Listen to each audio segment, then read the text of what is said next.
ভোজনালয়ে আমার সকল বন্ধুদের স্বাগত জানিয়ে শুরু করছি আজকের রান্না।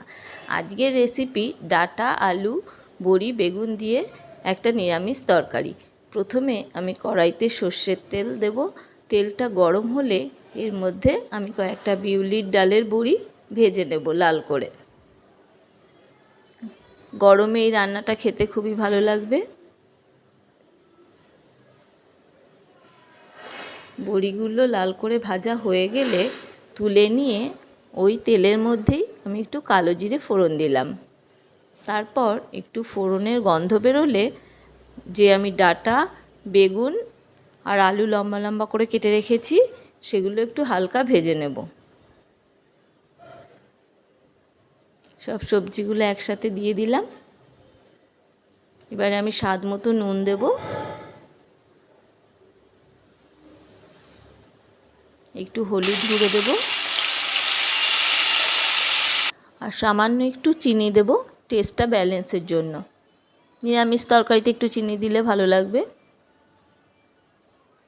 দিয়ে আমি হালকা সব ভেজে নেব। তারপর এর মধ্যে পরিমাণ মতো জল দেব, দিয়ে ঢাকা দিয়ে আঁচটা সিম করে রেখে দেব 10 মিনিট ডাঁটা আলু আর বেগুন সেদ্ধ হবার জন্য। 10 মিনিট পর আমি ফিরে আসছি। আর এদিকে আমি সর্ষে পোস্ত কাঁচা লঙ্কা, আমি কালো সর্ষে সাদা সর্ষে দুটোই নিয়েছি, আপনারা যে কোনো একটাও নিতে পারেন, আর একটু সামান্য নুন দিয়ে আমি মশলাটা রেডি করে রেখে দিলাম। এবারে আলু সেদ্ধ হয়ে গেলে আমি ডালের বড়িগুলো দিয়ে দেবো। দেখুন আলু সেদ্ধ হয়ে গেছে। তারপর আমি যে সর্ষে পোস্ত আর কাঁচা লঙ্কা বেটে রেখেছি তার অর্ধেকটা দেব, দিয়ে ভালো করে আমি ফুটিয়ে নেব। নিয়ে একটু গা মাখা মাখা হলে বাকি অর্ধেক সর্ষে পোস্তটা দিয়ে দেব আর একটা চেরা কাঁচা লঙ্কা দিলাম।